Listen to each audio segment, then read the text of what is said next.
Listen, if you're from the bank... Bank? I don't think so. Welcome to MsMojo, and today we're counting down our picks for the top 10 80s stars who fell off the map. You look different. Well, you know, you see a movie once. No, I saw it a few times. 10 years ago. No, I saw it again just last month. Oh, on television. No, I saw it in a huge revival. For this list, we'll be looking at actors who made a name for themselves in the 1980s, but haven't had any major roles recently or have stepped away from the screen completely. Which 80s icon do you wish would make a comeback? Be sure to let us know in the comments below. Number 10, Jeff Cohen. Hey kid, I want you to spill your guts. Tell us everything. Everything. Everything. Okay, I'll talk. Everyone remembers the cowardly but heroic Chunk from the coming-of-age classic The Goonies. But you might not know that Jeff Cohen also had a fairly prolific TV career in the 80s, with roles in several TV movies and appearances in multiple episodes of hit sitcoms. It's great to see you guys. Yeah, always a major joy. Later in life, he became interested in the business side of Hollywood and went on to take up a career in law, even co-founding his own firm. While he's moved away from the spotlight, he's very much still involved in the entertainment industry. In fact, he represented his Goonies co-star Ke Huy Quan in negotiating Quan's contract for his Oscar-winning role in Everything Everywhere All at Once. He also shared a video of the pair hugging on his Instagram story, where Jeff was captured telling Ke how proud he was of him. I love you, brother. I'm so proud of you.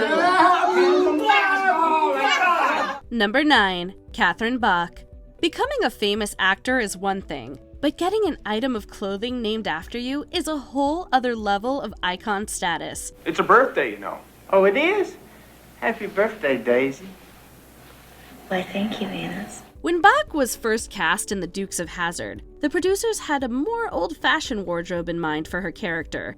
But Bach talked them into letting her wear her own clothes, and thus was born the famous shorts that would come to be known as Daisy Dukes. You know, if we weren't cousins, I'd marry you. Has never stopped anyone in this family before. You got a point there. In addition to reprising her role in the Dukes animated series and a pair of Dukes reunion specials, Bach played recurring characters on several other shows, most notably The Young and the Restless. She also appeared in over a dozen small films, but hasn't had an acting credit since 2016. Is it a fashion line you've got? Yes, I got a collection of denim jeans and Shorts. shorts. Number 8, Mia Sara. Ferris Bueller's Day Off is one of those 80s movies that everyone has to see at some point. And Mia Sara's Sloane was part of the teen trio that made it so great. What do you think Ferris is gonna do? It's gonna be a fry cook on Venus. Sara has been all over our screens in the years since, with plenty of TV appearances as well as roles in both big-budget flicks and smaller films. Her final feature appearance came in 2012's Dorothy and the Witches of Oz as the evil Princess Langwidere, who can swap her head out at will. Who are you? And how did you get into my house? I teleported, of course.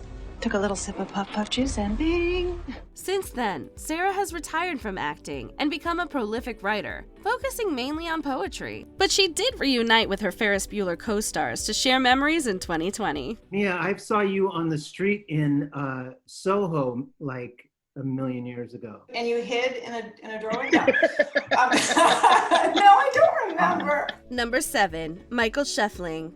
It's hard to follow up a breakout performance in such a beloved classic as 16 Candles. What are you doing here? I heard you were here. You came here for me? Is that okay?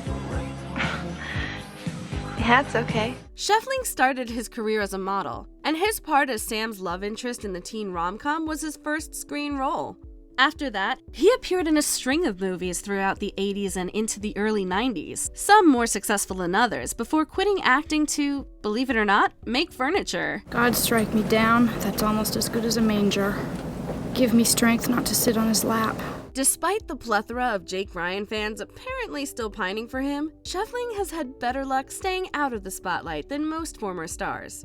Aside from the odd appearance on his daughter's Instagram feed, he's pretty much disappeared from the public eye. Sunday's my day off. Sometimes I go fishing. Number 6, Kirk Cameron. You know how they always say that despite all the hardships of teaching, there are those rare moments that make it all worthwhile? Yes. This one's for you. If you're deep into the faith-based film scene, Cameron probably hasn't fallen off your map, though he no longer spends much time in the mainstream public eye. During his turn as Mike Seaver on the hit sitcom Growing Pains, Cameron first became a teen heartthrob, then born-again Christian. He's been totally devoted to his religion ever since, appearing almost exclusively in faith-based productions, though he did make a cameo in his sister's sitcom Fuller House in 2019. Sweet jeez, why is my Kirk Cameron poster walking? I get that a lot. He's also starred in and produced a number of Christian films and documentaries over the last 2 decades, the most popular of which is his role in the first 3 Left Behind movies, based on the popular novel. Cameron even hosts his own Christian talk show on the Trinity Broadcasting Network. I want to honor God in my family, and I want to hear well done at the end of the race. Number 5, Kelly McGillis. You always get what you want? No, not always. Yeah, maybe. Like most of the celebs on our list, McGillis's biggest role came early in her career. This was when she starred opposite Tom Cruise as Charlotte Charlie Blackwood in the mega blockbuster Top Gun. I see some real genius in your flying, Maverick, but I can't say that in there. I was afraid that everyone in that tax trailer would see right through me. And I just don't want anyone to know that I've fallen for you. Unlike many others on our list, McGillis has actually been working pretty steadily ever since. Although she took a short break from acting in the early 2000s, between the late 80s and the 2020s, she's had dozens of roles in small films and TV movies. She also appeared in a handful of TV episodes, including in some fairly major series like The Outer Limits and The L Word. She's even performed on stage, most notably playing Mrs. Robinson in a 2004 tour of The Graduate. Seems to me you've got it all figured out. Yeah. Except you did forget the wine. Number 4, JAMI GERTZ. Don't go away, Carolyn, baby. Another 16 Candles alum, GERTZ was in high demand throughout the 1980s, with major roles in movies like The Lost Boys and Less Than Zero, as well as series like Square Pegs. GERTZ was all over our screens. Well, if you think that you can improve on that, there will be a box with a slot in it in the student pep room. Her busy schedule tapered off slightly in the 90s when she took on fewer film roles and most of her TV appearances were guest parts. Starting in the 2000s, she pivoted almost entirely to TV, with major roles in Still Standing and The Neighbors. However, since 2015, sports fans might best know her as co-owner of the Atlanta Hawks with her husband, Tony Ressler. I think it's very exciting. It's like that last bastion of something that we don't know the outcome. Number 3, Jennifer Grey. After the surprise success of Dirty Dancing, we might have expected Jennifer Grey to become the next big Hollywood star, but her popularity took a downturn in the 90s. Nobody puts baby in a corner. Concerned that her appearance would prevent her from getting roles, she had rhinoplasty and ended up looking so different that even close friends didn't recognize her. Nose job. Oh. Just one? Grey persevered despite the negative effects on her career and landed a number of smaller parts over the next 2 decades, as well as a starring role on a short-lived sitcom where she played herself. In 2010, she put her dancing talents to the test again on Dancing with the Stars and won the competition with her partner Derek Hough. I don't know what you do, but you do it well. I'm under your spell. Number 2, Rick Moranis. If you were a kid in the 80s, you definitely knew Rick Moranis. He appeared in some of the most beloved comedies of the decade. You know, Mr. Tully, you are a most fortunate individual. I know.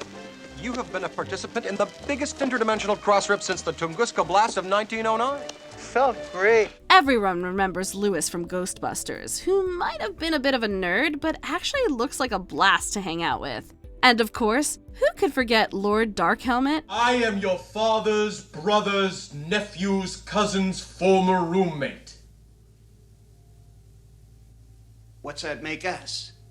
Absolutely nothing, which is what you are about to become. Sadly, Moranis' wife tragically passed away from cancer in 1991, and over the next decade, the actor began to step away from Hollywood to focus on parenting his 2 children. Aside from a few TV appearances and voice gigs, he's largely been away from acting. though he's slated to reprise his role as Wayne Zelinsky in the Honey, I Shrunk the Kids franchise. It works. The machine works. Do the kids know? Well, yeah, the kids know. Before we continue, be sure to subscribe to our channel and ring the bell to get notified about our latest videos. You have the option to be notified for occasional videos or all of them. If you're on your phone, make sure you go into your settings and switch on notifications. Number 1. Phoebe Cates. If you only knew her from one scene, we bet we can guess which one it is. It has to be one of the most replayed moments in movie history, and it arguably catapulted Cates to superstardom. You gotta get used to working the holidays. People are always screaming and yelling. Over the next decade, the young actor averaged more than one movie a year, and there's no reason to think she couldn't have continued appearing on screen as much as she wanted. Instead, after starring alongside her husband Kevin Kline in 1994's Princess Caraboo, Cates elected to press pause on her Hollywood career and focus on her kids. Since then, she's started her own New York City boutique. What's that? Oh, funny you should ask. I think this would be perfect for her. This is the perfect husband bracelet. Cates returned to acting just once in 2001's The Anniversary Party, directed by her Fast Times co-star Jennifer Jason Leigh. Who is looking for something else, something more intoxicating? Do you agree with our picks? Check out this other recent clip from MsMojo, and be sure to subscribe and ring the bell to be notified about our latest videos.